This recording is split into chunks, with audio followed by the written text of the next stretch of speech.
Once upon a time, a long time ago, there was a young king and queen, powerful and rich, but not very happy because they had not achieved their biggest dream, having children.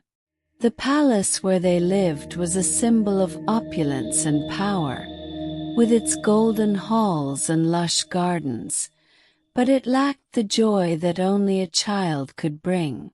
Every night, the king and queen met in their luxurious chambers, beneath the finest silks and most exotic perfumes, their bodies intertwined in a dance of desire and hope. The passion they shared was intense, and the love they felt for each other was deep. But there was an emptiness that not even the most luxurious pleasures could fill. When the moon illuminated the night sky, the queen wore her most seductive robes, her body outlined in the finest silks. The king, spellbound by the sight, took her in his arms, his touches sending shivers down her spine. Their meetings became more fervent, a nightly ritual where passion and desire mixed, in the hope that finally, their love would transcend the barrier that prevented them from having children. Their love, always burning, became an inextinguishable flame, fueled by the unshakable faith that one day, their family would be complete. "If only we could have a child," sighed the king. "And if God wanted, a girl would be born." The queen was excited. "And why not twins?" added the king. But the children didn't arrive, and the royal couple became increasingly sad. They did not rejoice at the court balls, nor at the hunts, nor at the jokes of the buffoons, and a great melancholy reigned throughout the castle. The hallways, once filled with music and laughter, were now plunged into silence and shadows. The queen spent long hours looking out the window, her face reflecting the pain and longing for an unfulfilled dream, while the king, lost in dark thoughts, wandered the gardens without finding solace. The festivities became mere formalities, an empty echo of past celebrations, and the days passed slowly, bringing only more despondency to the royal couple. But one summer afternoon, the queen went to bathe in the stream that ran at the bottom of the royal park. As the refreshing water caressed her skin and the golden sun reflected its rays off the rippling surface, she felt momentarily at peace. Suddenly, a little frog jumped out of the water, its vibrant colors standing out against the serene green of the stream. "Your Majesty, don't be sad," crowed the little frog, his eyes shining with enchanting wisdom. "Your wish will come true soon. Before a year passes, you will give birth to a girl." The queen, surprised and amazed, stared at the little creature, feeling a wave of hope flood her heart. The little frog's words resonated in her mind, igniting a flame of expectation that she had long feared she had lost. With a renewed smile, she left the stream, taking with her the magical promise and the certainty that, finally, her biggest dream was about to come true. And the frog's prophecy came true, and months later the queen gave birth to a beautiful girl. The palace, once steeped in sadness, was transformed into a place of joy and celebration. The hallways echoed with the sound of children's laughter, and the entire kingdom came together to celebrate the princess's birth. The king and queen, now blessed with the presence of their daughter, found the happiness they so desired. The king, who was so happy, threw a big christening party for the little princess whose name was Aurora. He invited a multitude of subjects, relatives, friends, nobles of the kingdom, and as guests of honor, the 13 fairies who lived in the confines of the kingdom. But when the messengers were leaving with the invitations, the chief chamberlain ran to the king, extremely worried. "Your Majesty, there are 13 fairies, and we only have 12 golden plates. What will we do?" The fairy who has to eat from the silver plate, like the other guests, may be offended. And an offended fairy. The king reflected for a long time and decided, "We will not invite the 13th fairy," he said resolutely. "Maybe you don't even know that our daughter was born and that we're having a party. This way we won't have any complications." Only 12 messengers left, with invitations for 12 fairies, as the king had decided. On the day of the party, each of the fairies came close to the crib where Princess Aurora was sleeping and offered the newborn a wonderful gift.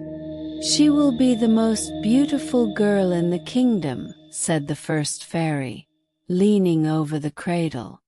"And the one with the fairest character," added the second.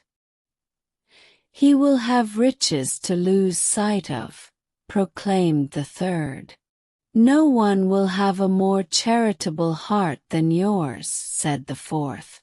"Your intelligence will shine like a sun," commented the fifth.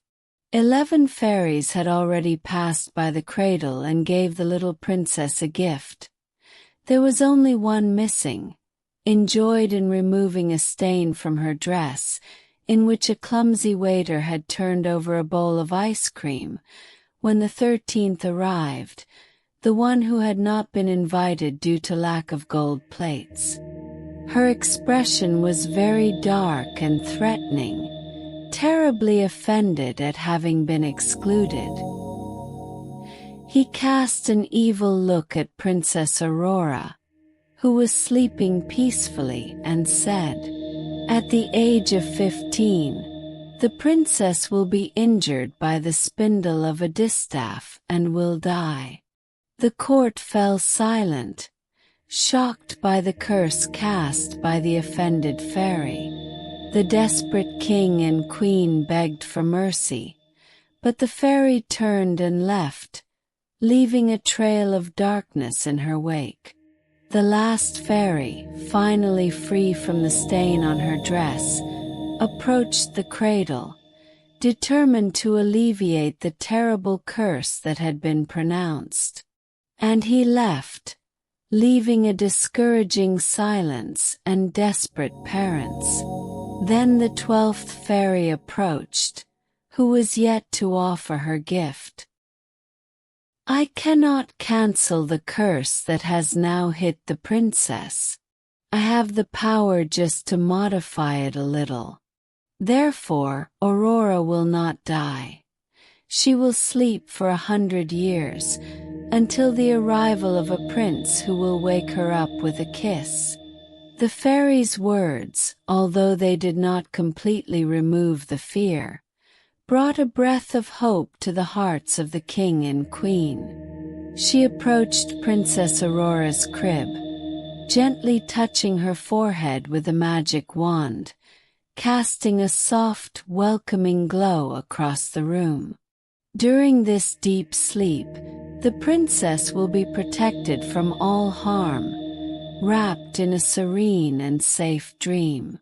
When the pure-hearted prince finally arrives, his true love's kiss will be the key to awakening Aurora and breaking the curse. The hall, which had previously been filled with despair, now felt a slight sense of relief, hoping for a future in which the princess could be saved. After the first moments of astonishment and fear, the king decided to take action and ordered all the rocks in the kingdom to be burned. And from that day on, no one spun any more, neither linen nor cotton nor wool. No one but the castle tower. Aurora was growing, and the fairies' gifts, despite the curse, were bearing fruit. She was beautiful, good, kind, and charitable. Her subjects adored her.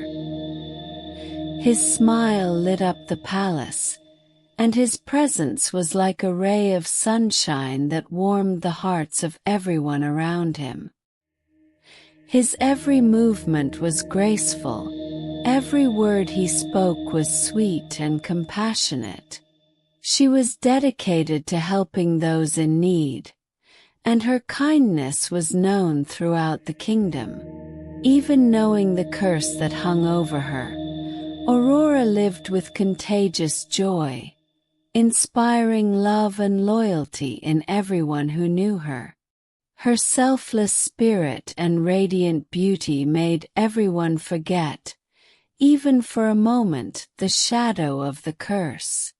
The kingdom prospered under her charm, and the hope of a better future flourished as the princess, with her inner light, showed that good would always triumph over evil. On the day he turned 15, the king and queen were away, busy hunting. Maybe, who knows, in all this time they had even forgotten the evil fairy's prophecy. Princess Aurora, however, was getting bored with being alone and began to walk around the castle's rooms. Arriving close to a small iron gate that gave access to the top of an old tower, he opened it, climbed the long staircase, and finally arrived at the small room. Next to the window stood a little old woman with white hair, spinning a skein of linen with a spindle. The girl looked amazed. I had never seen a spindle before. "Good morning, Grandma." "Good morning to you, beautiful girl. What are you doing? What instrument is this?" Without looking up from her work, the old lady replied with a good-natured air, "Don't you see? I'm spinning." The princess, fascinated, looked at the spindle that was spinning quickly between the old woman's fingers. "It really looks fun, this strange piece of wood that rotates so quickly. Can I try it too?" Without waiting for a response, he picked up the spindle, and at that moment the spell was fulfilled. Aurora pricked her finger and felt very sleepy. He only had time to lie down on the bed in the room, and his eyes closed. At the same time, that strange sleep spread throughout the palace. The king and queen fell asleep on the throne, having just returned from their hunting trip. The horses in the stable, the chickens in the henhouse, the dogs in the yard, and the birds on the roof fell asleep. The cook who was roasting the meat and the servant who was washing the dishes fell asleep. The knights fell asleep with swords in their hands, and the ladies curled their hair. The fire that burned in the braziers and fireplaces also stopped burning, and the wind that whistled in the forest also stopped. Nothing and no one moved in the palace, plunged into profound silence. An extensive forest quickly appeared around the castle, so extensive that, after a few years, the castle became hidden. Neither the walls appeared, nor the drawbridge, nor the towers, nor the flag that hung from the highest tower. In neighboring villages, the story of Princess Aurora, the sleeping beauty who rested, protected by the dense forest, was passed from father to son. Princess Aurora, the most beautiful, the sweetest of the princesses, unjustly punished by a cruel fate. Some more audacious gentlemen tried unsuccessfully to reach the castle. The great barrier of bushes and thorns, thick and impenetrable, seemed animated by its own accord. The branches reached out towards the poor people who tried to pass. They held them back, scratched them until they bled, and closed the smallest gaps. Those who were lucky managed to escape, returning in appalling conditions, bruised and bleeding. Others, more stubborn, sacrificed their own lives. One day, a young prince, handsome and brave, arrived nearby. I learned from my great-grandfather the story of the Sleeping Beauty that, for many years, so many young people had been searching for in vain. "I want to try too," said the prince to the inhabitants of a village not far from the castle. They advised him not to go. "No one has ever done it. Other young people, strong and courageous like you, have failed. Some died among the thorn bushes. Give up." There were many who tried to discourage him.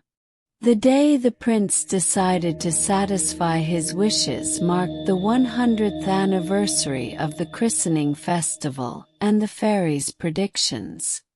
The day had finally arrived when the Sleeping Beauty could awaken. When the prince headed towards the castle, he saw that, in the place of trees and branches full of thorns, huge rows of fragrant flowers stretched out in thousands very thick. What's more, that forest of fragrant flowers opened before him, as if to encourage him to continue, and it closed again soon after its passage. The prince arrived in front of the castle. The drawbridge was down and 2 guards were sleeping next to the gate, leaning on their weapons. In the courtyard there were a large number of dogs, some lying on the ground, others leaning against the corners. The horses that occupied the stables slept standing up. In the large rooms of the castle there was such a profound silence that the prince could hear his own breathing, a little labored, resounding in that stillness.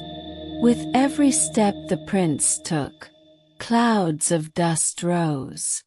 Halls, staircases, corridors, kitchen, everywhere the same spectacle. People sleeping in the strangest positions. The prince wandered for a long time in the castle. Finally, he found the little iron gate that led to the tower, climbed the stairs and arrived at the little room where Princess Aurora slept. The princess looked so beautiful, with her hair loose, spread out on the pillows, her face rosy and smiling. The prince was dazzled. As soon as he recovered, he leaned over and gave him a kiss. Immediately, Aurora woke up, looked at the prince and smiled. The entire kingdom had also awakened at that moment. The cook who was roasting the meat also woke up. The servant, yawning, continued washing the dishes, while the court ladies went back to twirling their hair. The fire from the fireplaces and braziers rose high up the chimneys, and the wind made the leaves of the trees rustle. Life had returned to normal. Soon the king and queen ran to look for their daughter, and upon finding her crying, they thanked the prince for awakening her from the long sleep of 100 years. The prince then asked the beautiful princess for her hand in marriage, who, in turn, was already in love with her brave savior. They then got married and lived happily ever after.